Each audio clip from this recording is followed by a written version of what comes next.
இது தமிழ் வணக்கம். ஈரான் போர், அமெரிக்க அதிபரனுடைய போர் பிரகடனம் என்ன என்று அமெரிக்க அதிபரனுடைய வருடாந்த உரையாகிய ஸ்டேட் ஆஃப் தி யூனியன் உரை சற்று முன்னர் ஆரம்பித்து இந்த செய்தி பதிவாகும் பொழுது அவர் உரையாற்றி கொண்டிருக்கின்றார். அவருடைய உரை இரண்டாவது தடவையாக அமெரிக்க அதிபர் பதவியை ஏற்றதன் பின்னதாக நடைபெறுகின்ற முதலாவது உரையாக இருக்கின்றது.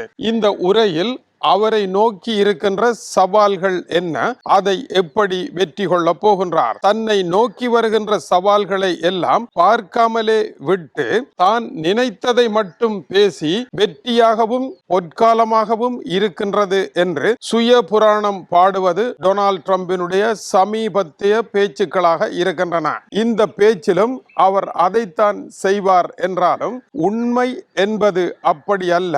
இப்பொழுது அமெரிக்கா நிற்கின்ற இடம் மிக ஆபத்தான இடம் என்று ஐரோப்பாவில் இன்று காலை செய்தி வெளியாகி இருக்கின்றது. அதில் கூறப்படுகின்ற நிபுணத்துவ கருத்துக்களில் இன்றிருக்கின்ற இளம் ஐரோப்பிய ஊடகவியலாளர்கள், ஐரோப்பிய அறிஞர்களினுடைய அறிவு 2003 வரை சென்றிருக்கின்றது. அமெரிக்காவினுடைய முன்னாள் அதிபராக இருந்த ஜார்ஜ் டபிள்யூ புஷ் ஈராக் மீது படையெடுப்பதற்கு 2003 மார்ச் மாதம் புறப்படுவதற்கு முன்னர் 2022 ஆற்றிய உரையானது இந்த போரை என்ன செய்யலாம் என்ற கேள்விக்கு பதிலளிப்பதாக இருந்தது. அவரை சுற்றி அன்றிருந்த நெருக்கு வாரமே இன்று டொனால்ட் ட்ரம்பிற்கு இருக்கின்றது. அன்று அவர் எப்படி செய்தாரோ அதை போல இன்று டொனால்ட் ட்ரம்ப் பேச வேண்டிய நிலை. ஏனென்றால் அன்று அவர் ஈராக்கிற்கு படை கொண்டு சென்றார், இன்று இவர் ஈரானுக்கு படை கொண்டு சென்றிருக்கின்றார். அத்துடன் நின்றுவிடவில்லை.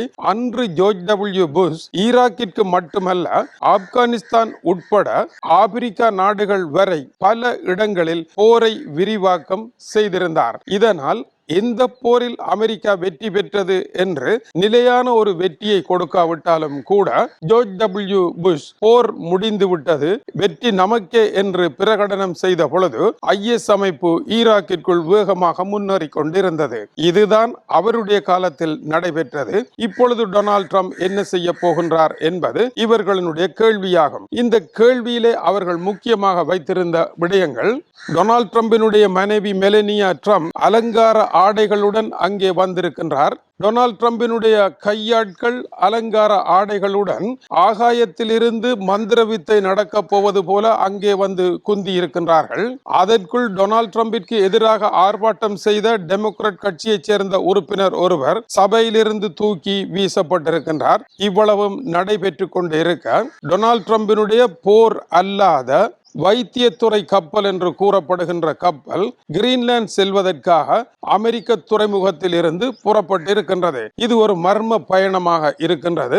அமைதி என்கின்ற போர்வையுடன் வருகின்ற படைகள் போல மருத்துவ படையாக இது இருக்கின்றது. இது இந்த ஸ்டேட் ஆஃப் தி யூனியன் பேச்சிற்கு முன்னதாக டொனால்ட் ட்ரம்பினுடைய நகர்வாக இருக்கின்றது. இரண்டாவதாக, ஈரானுக்குள் எப்பொழுது தாக்குதல் நடத்தலாம், நாளை ஜெனீவாவில் கடைசி முடிவு பேச்சு நடைபெற இருக்கின்றது.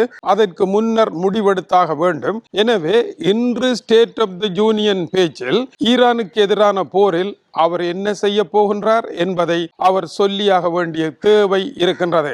அடுத்தபடியாக, அமெரிக்காவினுடைய உச்ச நீதிமன்றமானது டொனால்ட் ட்ரம்ப் சர்வதேச நாடுகளுக்கு விதித்த தண்டனை வரி என்ற வரி அவருடைய சொந்த அரசியல் சார்ந்ததே அல்லாமல் அமெரிக்க அரசியலமைப்பு சார்ந்தது அல்ல, அதனால் அது சட்டப்படி குற்றம் என்று தூக்கி குப்பையில் வீசி இருக்கின்றது. இது அவருக்கு ஏற்பட்டிருக்கின்ற தோல்வி. இரண்டாவதாக, டொனால்ட் ட்ரம்பிற்கு ஏற்பட்டிருக்கின்ற பெரும் பிரச்சனை, அமெரிக்கர்கள் அவரை ஒரு தேவ தூதுவனாக நம்பினார்கள். இப்பொழுது 60% அமெரிக்கர்கள் அடடா தவறிழைத்து விட்டோமே என்று அவரை வெறுக்கின்றார்கள். 39% ஆதரிக்கின்றார்கள். இவர்கள் யார்? இவர்கள் 2001 தை 6 அமெரிக்காவினுடைய ஓவல் காங்கிரசிற்கு உள்ளே நுழைந்த டொனால்ட் ட்ரம்பினுடைய கடும்போக்கு ஆதரவாளர்கள் மட்டும்தான். எனவே அடுத்து என்ன செய்ய போகின்றார் என்பது இன்றைய உரையில் அவருடைய பதிலாக இருக்க வேண்டும். ஆனால் இங்கிருக்கின்ற பாரிய பிரச்சனையை ஐரோப்பிய ஊடகங்களும்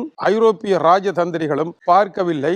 இந்த சம்பவமானது கியூபாவில் சோவியத் ரஷ்யாவினுடைய ஏவுகணையை நிறுத்துவதற்காக சோவியத்தினுடைய அன்றைய அதிபராகிய குருஷேவ் தன்னுடைய போர்க்கப்பல்களை அத்லாந்திக் சமுத்திரம் தாண்டி அனுப்பிய பொழுது அத்லாந்திக் சமுத்திரத்திற்கு உள்ளே அமெரிக்காவினுடைய கடற்பரப்பிற்கு உள்ளே நீங்கள் வருவீர்களாக இருந்தால் உங்கள் மீதான தாக்குதல் நடைபெறும். அது 3வது உலக மகா யுத்தம் தான். அது பற்றி எனக்கு எந்த கவலையும் இல்லை என்று தாக்குதல்களுக்கு கப்பலை அனுப்பினார் அமெரிக்காவினுடைய காலம் சென்ற சுட்டுக் கொல்லப்பட்ட அதிபர் ஜான் எஃப் கென்னடி. இதனால் 3வது உலக மகா யுத்தம் ஒன்றை தவிர்ப்பதற்காக குருஷேவ் தன்னுடைய படைகளை பின்வாங்கினார். கியூபாவில் அணுகுண்டு ஏவுகணை நிறுத்த முடியாமல் போனது. அதன் பின்னர் ஜான் எஃப் கென்னடி சுட்டுக் கொல்லப்பட்டதும் அந்த மர்மம் வெளிவராமல் இருப்பதும் ஒரு கதை.